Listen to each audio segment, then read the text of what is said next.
Remember we talked about we can make water boil by playing with pressure? So, I've got water in here. Does it feel hot? No. No.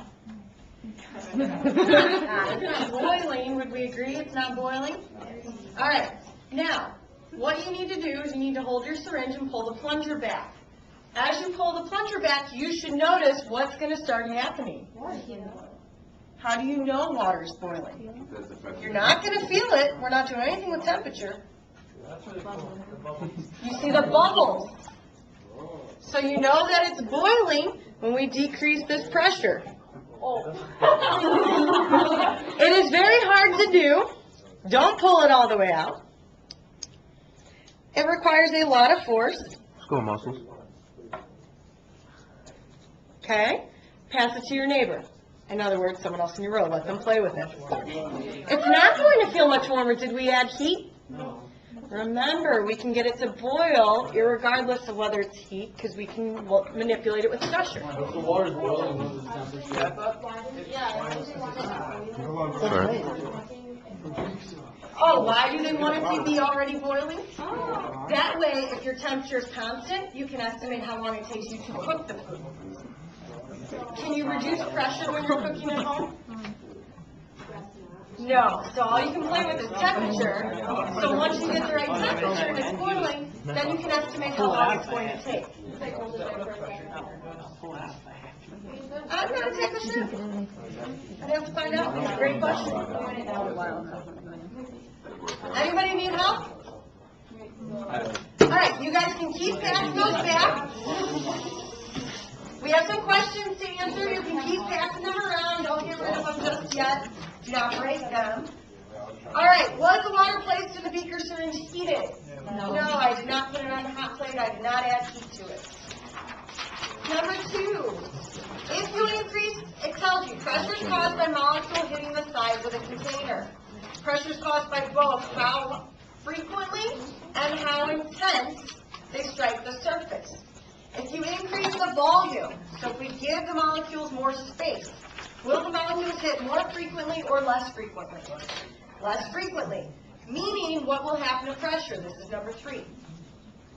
Pressure will decrease because the molecules are hitting less frequently. Now, as the volume increased, what happened to the water? What happened to the water? It boiled. Did the temperature of the water in the syringe change when you caused it to boil? No. No, because we did not do anything with heat. Okay, rate of evaporation demo.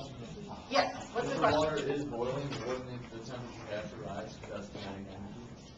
Your kinetic energy is increasing. What is the temperature kinetic energy? Okay, I apologize. Temperature, you might register a higher kinetic energy, but did you see an increase in heat is probably what I should have asked you. Did you feel anything get hot? No. No.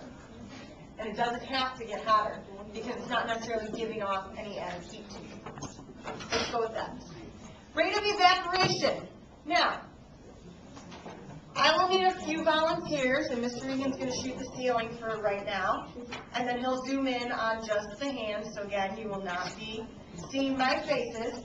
But I need a few volunteers who are willing to come up here, stand over here, and squirt these bottles. And he's just going to zoom in on the hands, okay? All right, so if you're willing to, come on over here. He will zoom in on the hands. We'll have to cut that a little bit. Don't worry about it. You have ethanol. What can I add to it? You have water. Ooh, this smells We have, They do smell lovely. You have They can just- ethanol. if she can stand to the side, and she can stand to the side. No, like to What the side I of was thinking it. is we can have them squirt, and then we can zoom in on the blackboard if that's okay with you. That's fine. All right.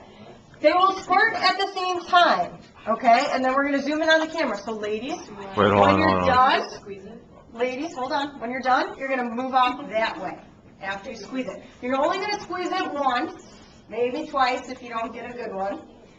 And you're aiming for the dot. Are we ready? So I don't care, I'm not videotaping them actually squeezing. Yeah, they don't need to see the squeeze. Okay. Okay, ready? 1, 2, 3. Okay, go. Go, go, go. Go. Let me have yours. I'm going to fix it just a little bit. That's okay, though. We'll add just a little more. There we go. Oh, now, we're zooming in on the board. Thank you. Round of applause for the volunteers, please. All right. Thank you. So, it's okay. Looking up here, right away, is there a streak left of the acetone? No. Now, looking over here, this is water, this is ethanol. If you come up closely, and as I'm continuing to talk, which one do you think is going to disappear first? Okay, we've got a split, water, ethanol. So we'll see what happens. Let's answer some questions. We can't answer number one yet. I agree on it. Which one has the strongest intermolecular forces? Now, they all have what? Dispersion. They're all polar, so you know they all have what? Dipole, dipole. Now, what else do you notice on the board? Okay, you've got 1 hydrogen in ethanol, 2 in water, none in acetone. So, which one's the strongest? Water. Which one can we see is evaporating now? Ethanol or water? Ethanol. I got So, $50 on ethanol. which one evaporated first, second, and third? First was? Second? Ethanol. Third? Water. It's still working on it, even though we had less. Now, looking at this, which one has the stronger forces? Water, because? 2 hydrogen bonds. And you know hydrogen bonds are the strongest ones we've studied so far. Only so far. Now, crushing cans. You guys saw me emptying out pop out of this one. I know some of you are thinking, what a waste, but it'll be okay. There's still a little bit in here. This one, Ms. Tolbert baked last night so that there would be absolutely no liquid molecules in it. So we have only air molecules in this one, okay? Whatever's been able to get into that little pinhole. In this one, we have air molecules and what else? Liquid, cola in this case. So as I heat them, I'm speeding up these air molecules, right? Is there anything else I can do to this can? No. But what about this one? What's happening? Evaporation. We're speeding the molecules up, then we're breaking bonds with the heat, and we're causing the liquid to become a vapor. Okay? Anything that is a solid or liquid at room temperature and then evaporates is a vapor. So, we can see the vapors, we can see the steam, right? No. If you're close enough, you might be able to. Now, which one do we think has a higher pressure content? This one? Yeah. Okay, I agree. Because we are adding more vapor molecules to this can, right? Okay, so this is ice water, as you can see. High pressure, what kind of pressure? Low pressure, which means, watch carefully, this happens quickly. If you're not looking, you're going to miss it. That is not me holding it. That is just the pressure. High to low. Kind of fun, right? Oh, we got some water in there too. That's okay. It's okay, we'll get out later. Now let's watch this one. Higher pressure difference. Almost instantaneous, right? Talk about a nice can crusher. With very little effort on my part. All right. Wait, so what happened to the liquid? It evaporated into vapors? That's Yeah. There was very little in it. Just drops. Yes. Is this when you take like hot glass and put it in cold water, it shatters the Yes. Okay, so what was different about the gas inside the different pop cans? One had more vapors, it was more concentrated, because you had liquid molecules that have been sped up and created into a vapor, right? Or phase changed into a vapor. Number 2, which can crushed more dramatically? The one with the more vapor. The one with the more vapors. Why? Higher pressure gradient, or a bigger pressure difference. And the reason we got that bigger pressure difference was? What do we do to vapors once we put them in the cold? What's that going to cause?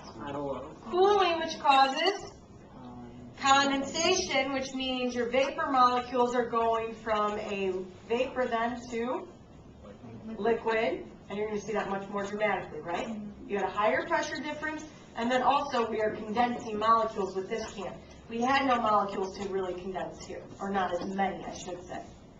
Questions? What caused the largest drop in pressure? Cooling gases or condensation? Condensation. We're good? Yes. From the one before, what was number 3 and 4?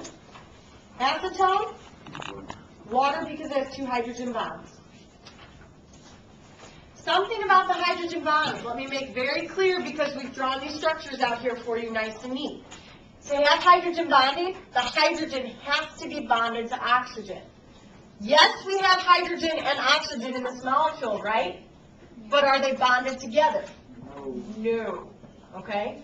Essentially, when you're thinking of hydrogen bonding, a great analogy to think of, I got this from Ms. Tolbert, and I think it's brilliant. There's always people in your life who kind of hang out around the fringes and like to cling sometimes. And that's kind of how hydrogen is. These electrons really belong to oxygen. But hydrogen wants them, but hydrogen can't have them. But they want to pretend like they've got extra electrons too. So they kind of cling on the outside fringes as well, like, I'm over here, but they're really not. Okay? Now, because of that attractive force, or the clinger, or the tag-along, if you will, that's what makes that so strong. Yes, you can go with the chemistry version, but if that's confusing you, then go with this analogy. Having said that, we're revisiting the drinking bird. We talked about this a little yesterday, but those of you who missed, you're going to get to see it again. All right, so if I add water to the salt tip of the head of the bird, what's going to happen? Water's going to what? Water's going to evaporate, causing cooling, which causes? Okay, but you also learned today cooling causes what else? Condensation. It's going to cause those air molecules to stick, creating low pressure. So then pressure is going to push from high to low. The liquid's going to go into the head. It's going to get heavy. Gravity is going to pull the bird down. Pressure is going to equalize. Little air bubble. There's going to get a little too much. It's going to pop back up. Pressure equalizes. It will pop back up essentially, right? So what would we say that the driving force is of the drinking bird? What makes it start? I would say, yes, you could go to evaporation, but there's an even bigger idea. Yes, cooling, but I'd say that might still be a little specific. Pressure differences. Pressure differences is the big overall arching idea. Okay? Pressure differences. Evaporation causing cooling, causing condensation, creating those pressure differences. Now, how could we make the bird drink more quickly? What do? Speed up evaporation. That is correct. If I add alcohol, for example, this is our rubbing alcohol, isopropyl. It has a quicker evaporation rate. It creates that cooling, that condensation, that low pressure much quicker, and it speeds up the drinking bird, right? You can visually see that. So, how can we make the bird drink more quickly? Use a substance that evaporates more quickly. It got a little bent. Drowning.